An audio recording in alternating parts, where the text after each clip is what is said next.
Welcome to MSP 1337. I'm your host, Chris Johnson, a show dedicated to cybersecurity challenges, solutions, a journey together, not alone.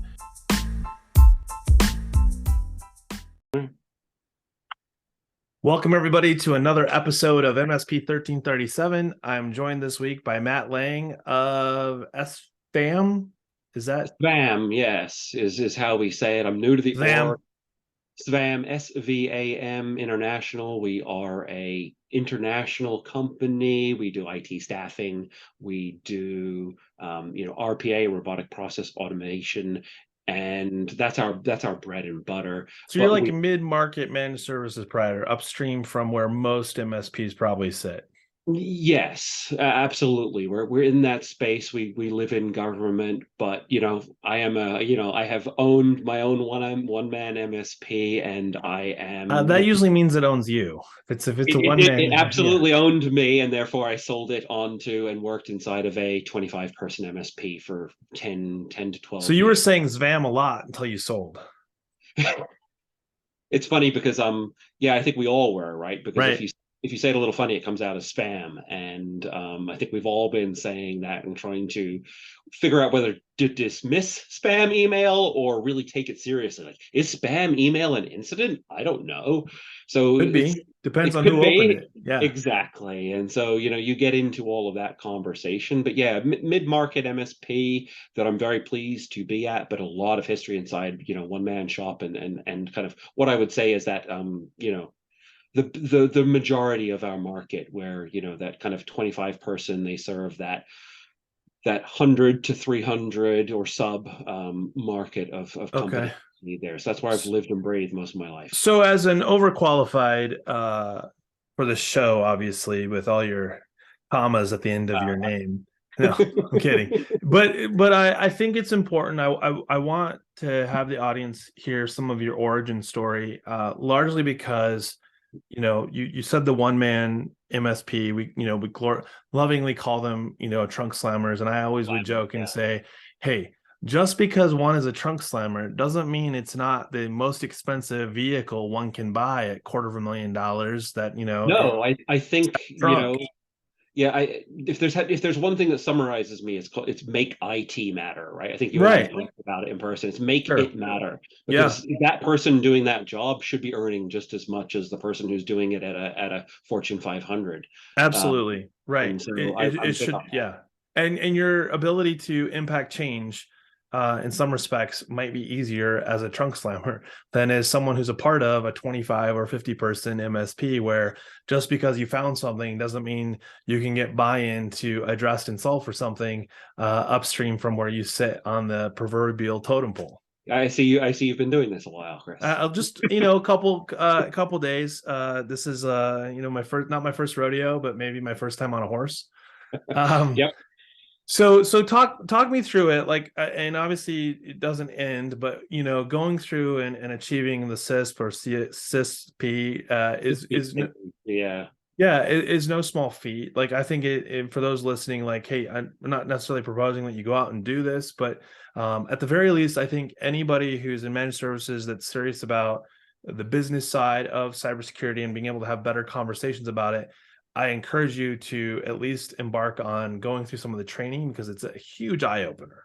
Yeah, the people I've mentored a bunch of people into the CISSP in our industry, and the people, the ones who, most of them can achieve it with a little bit of mind shift away from a technical mind space. Sure, we were talking about that before. Mind space. Yeah, but that was definitely my origin, right? So for whatever reason, inside my org, I couldn't even say, like 6 years ago, there was a decision for myself and another person internally to pursue and understand the CISSP. And so we went and did it, and it was high level. I think I spent like 2 weeks in a boot camp, and then 6 months studying, probably 10 hours a week, right? So after work, weekends, heavily, just learning all the material and really trying to feel comfortable going into the exam. Didn't feel like I passed it, got out of it. That's pretty common from what I've heard. But a lot of it was around being able to allow me to feel that I have the authority to Sure. speak on these topics. And it definitely provided me that. Although I will say it didn't click until I had a mentor who'd been in the industry for a long, someone I was able to hire in as a virtual CISO into an organization, and that it really all clicked for me. But the CISSP gave me that foundation to feel that I'm valid in this space. Sure. Absolutely. And then, I think as we were talking, right, that origin story really came down to digesting all that material inside of a 25-person MSP. I was sitting there going like, how on earth do you make this happen? You talk about third-party risk management 6 years ago. Now I think we understand it a little bit better, right? Sure. Kaseya happened. Everyone started to understand what risk management is a little bit. But how do you do vendor due diligence? Like these questions were in my head 6, 7 years ago. Well, I don't. It's a what's a difficult thing GRC to. tool, Matt? What's a GRC What's tool? the GRC tool, Ask right? that question 10 years ago. That was not a buzzword in any Yeah, I think MSP's vocabulary. the only one that we were trained on was Archer, right? Was Right. Yeah. which Wow. That I everyone was like, forgot about stay away Archer. from that. It's too complicated. So Or yeah, you had the free Aramba, and you're like, this is amazing. There were a couple others that were in that sort of free open source space, but like when you really dug into what they were capable of doing, you're like, oh my word, this is an amount. It's like trying to move a mountain, and all yeah, you have is a pitchfork. and then you start to hear these stories inside the industry. I've heard representatives from huge companies Yeah. like Cisco say that they just manage their stuff on Excel spreadsheets Sure. because they can that's what they do. And you're like, okay, like what am I dealing with here? So that was where this all started. I was lucky enough to get pulled in, through my network into larger jobs. And I came back into the MSP space trying to do security, and definitely found CompTIA as a place where that is, able to suit, kind of aligning at our small medium business mark to help the MSP was big here.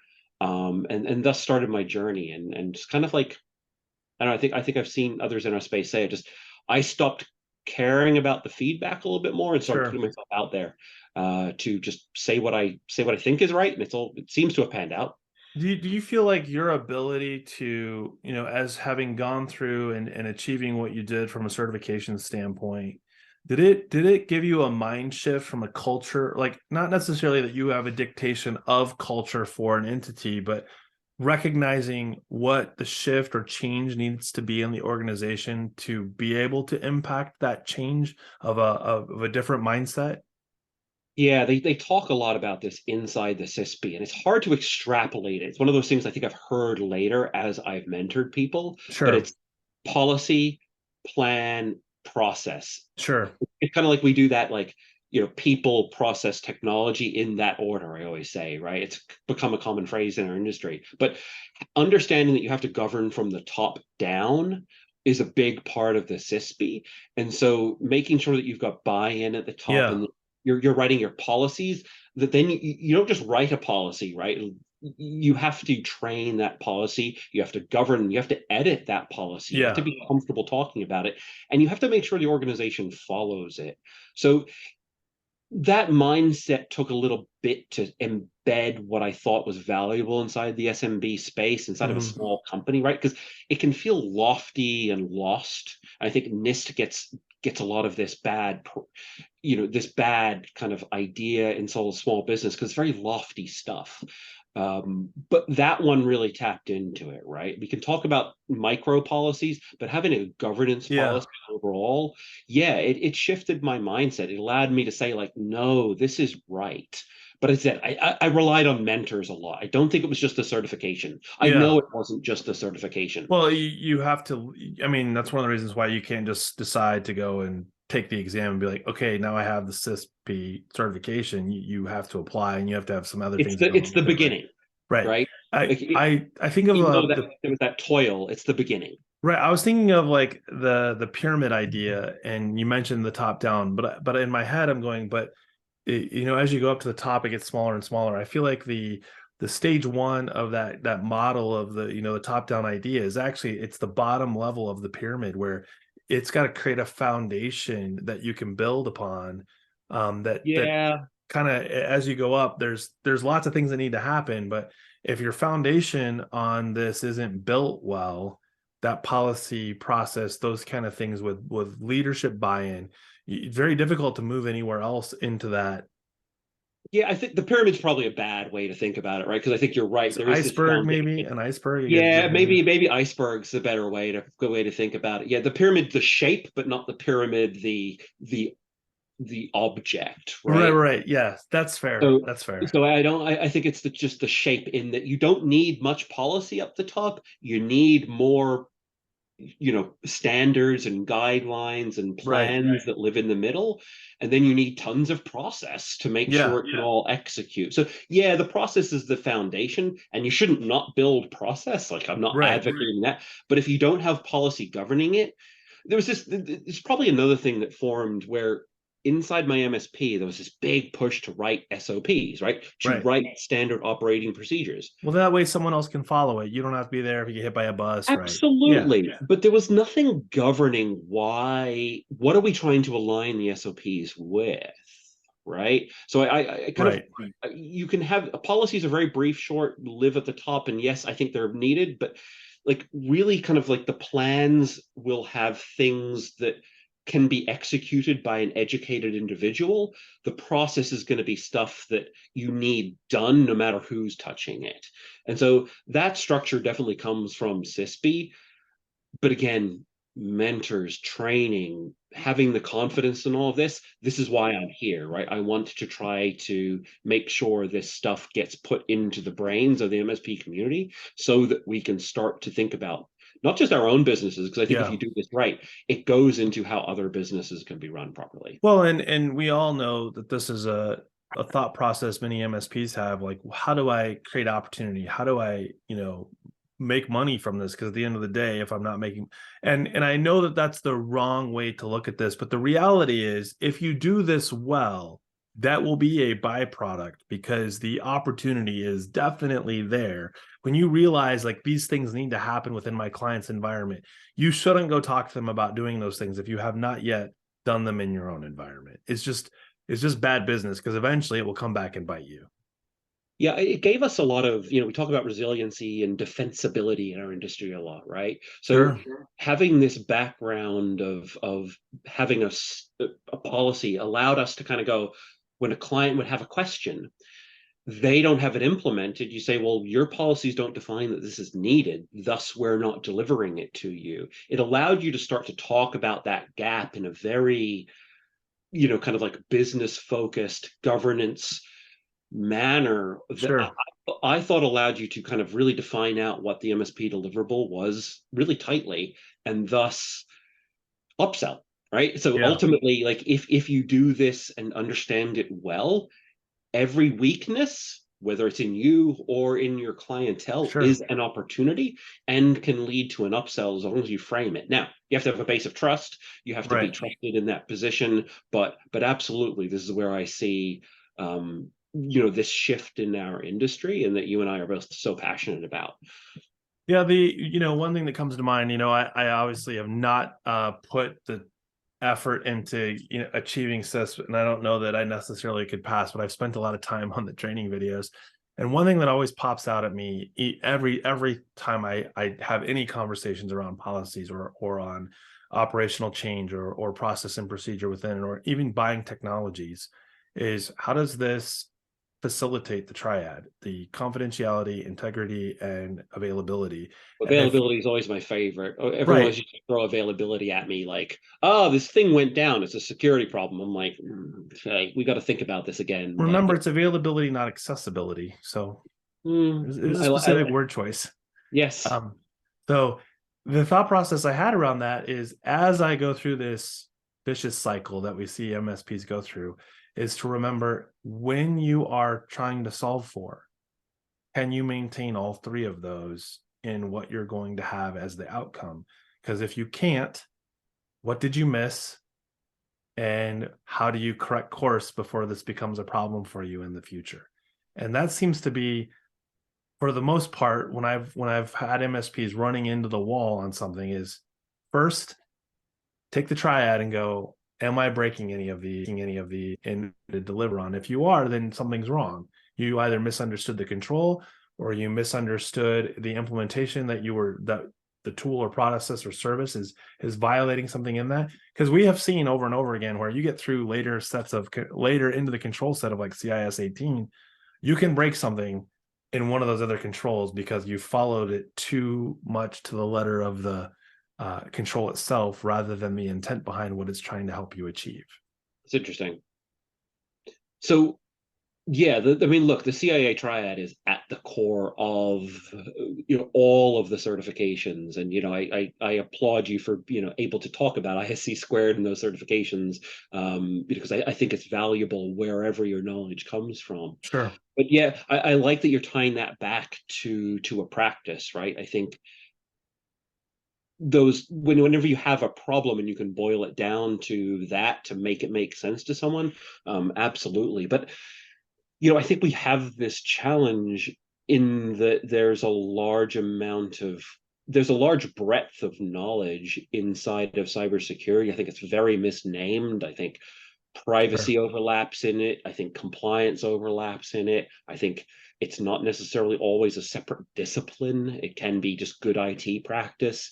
So it's a confusing industry, absolutely. And I only hope that we can make it simpler, and I try every day for anyone I interact with to kind of make it simpler. But it does start with business process in Sure. mind. Well, Business let's talk process. about that for a minute because you bring up a good point. I think about like the physical layer, physical security, like remove, go back 20 years and we talk about, door hardware, and then fast forward to today and how are we managing those door entry and exit systems? I mean, largely they're now on the same or hopefully not the same network, but they're VLANed off, but they're now part of what IT has in many cases a responsibility for, or even, HVAC is now connected to Target, right? right? Yeah, Yeah. Well, the I target wasn't going on the bad side of it already, but yeah, that's a good point.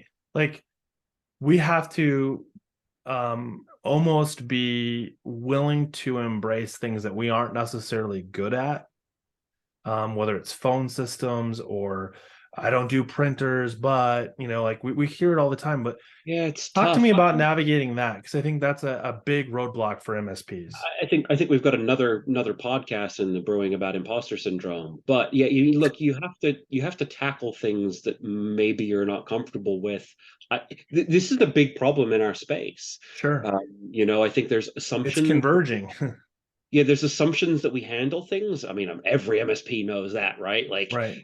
every MSP has assumptions of their clients to think the things they think they're handling. The implied because of who you are, right? You're the Right. I right. Because Hey, everything's IT now. right. Everything. The doors, the physical space, absolutely. It controls, if you start talking about OT, operational technology, not just IT, that gets assumed in our space now too, although we are starting to now do a better job of separating it out.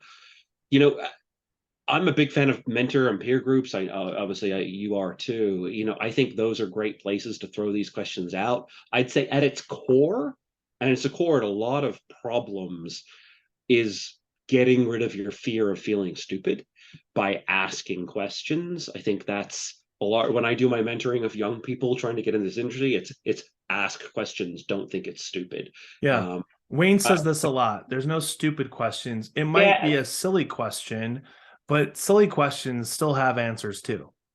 yeah, and it's an old adage, and and maybe I'm just jaded by there are no stupid questions because I think we've said it for a long time, but it needs a bit of a twist, I think, to feel relevant, or needs a meme, nowadays in order to make it feel relevant. But it's not just about that there aren't stupid, it's getting over that hurdle of feeling it and seeing if there's someone in a peer group in your, in the MSP community that can Yeah. help.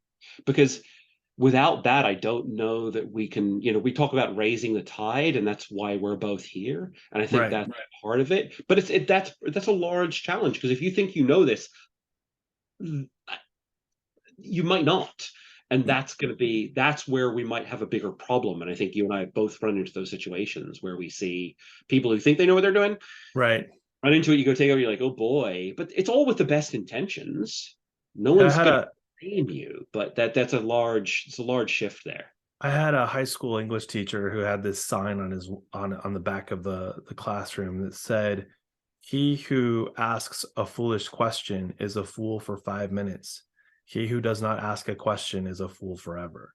And I thought, so true. And it goes into a lot of the things that we see out there that aren't necessarily tied to IT. At the airport, you have the if you see something, say something. It has nothing to do with Well, technology and but IT. it's risk, Right. right? It's Um, the same, yeah. the third one that comes to mind is you drive down the highway and you see the car off the side of the road, maybe even in the ditch, and you don't call 911 because you're like, I'm sure someone else already did call 911.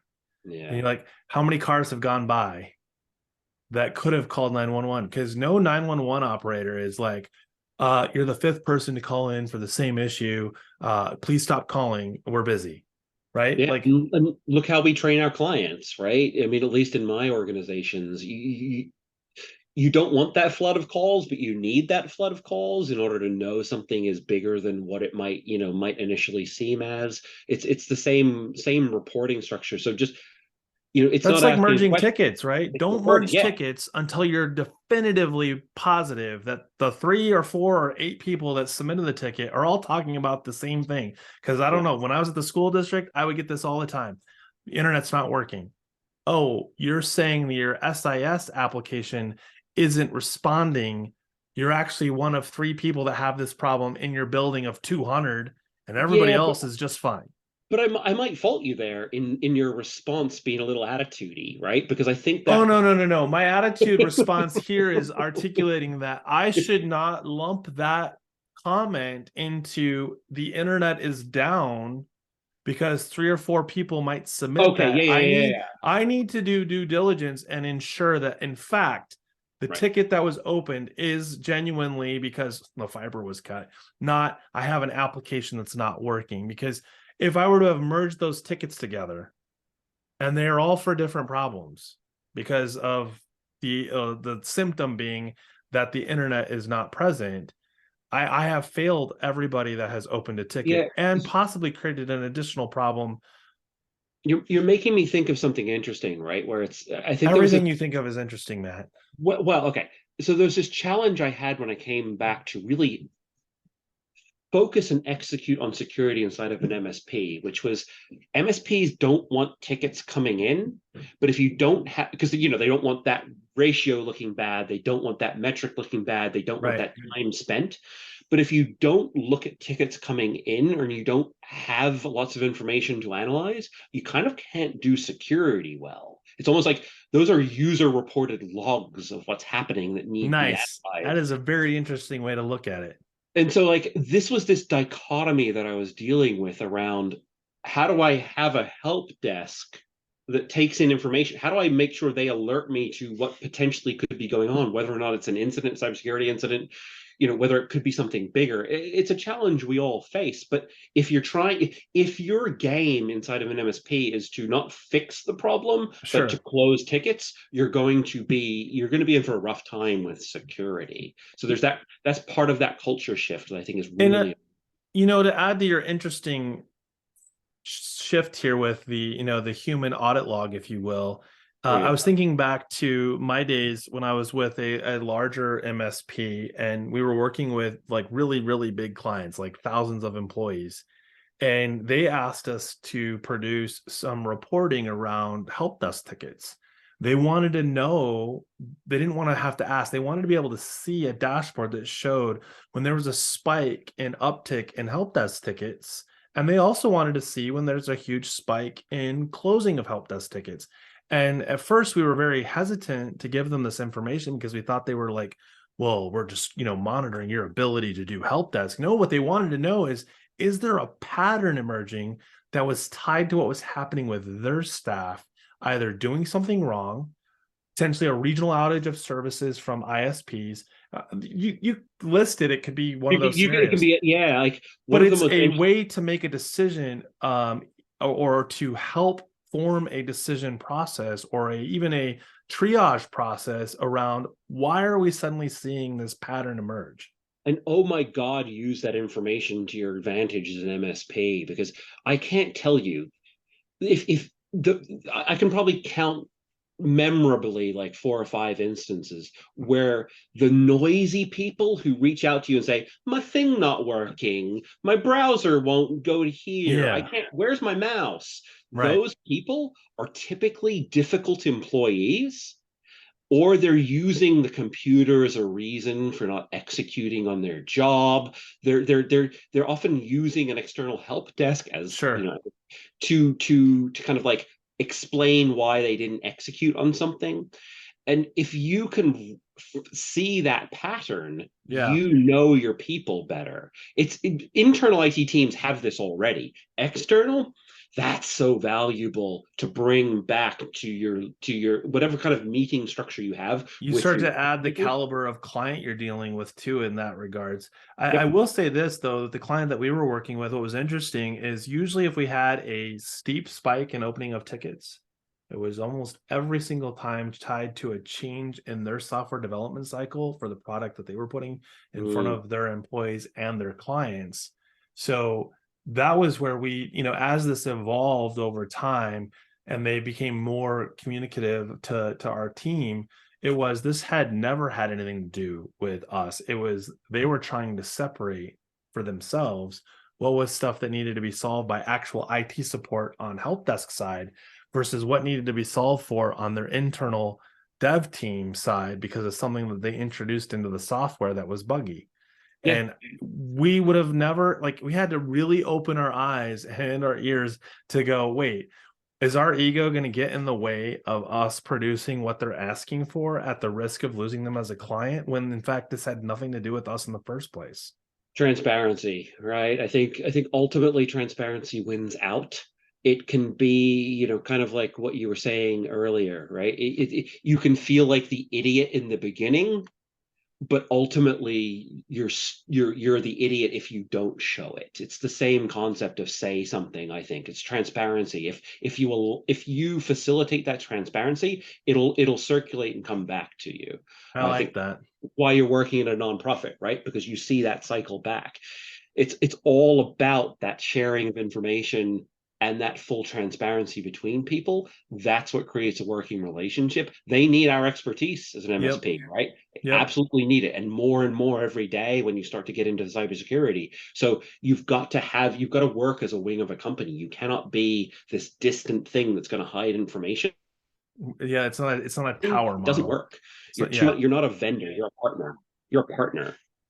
So we've got a few minutes left. You said something before we actually jumped on this call. We were talking about, the things that maybe CompTIA has that are valuable to you as an Yeah, MSP. the one thing that I think isn't trying to boil the ocean, as you said, right? Yeah, How do you because boil hot? Yeah, we have to make decisions as MSPs around threat intelligence feeds, lowering risk. I mean, what do fill in you the do blank. next? What? Yeah, we're a managed service provider, right? And like all of Yeah, this convergence of technology and all this just challenging that whether you're a one person MSP or 100-person MSP, it's just a matter of economy of scale. The problems are very similar, if not the same.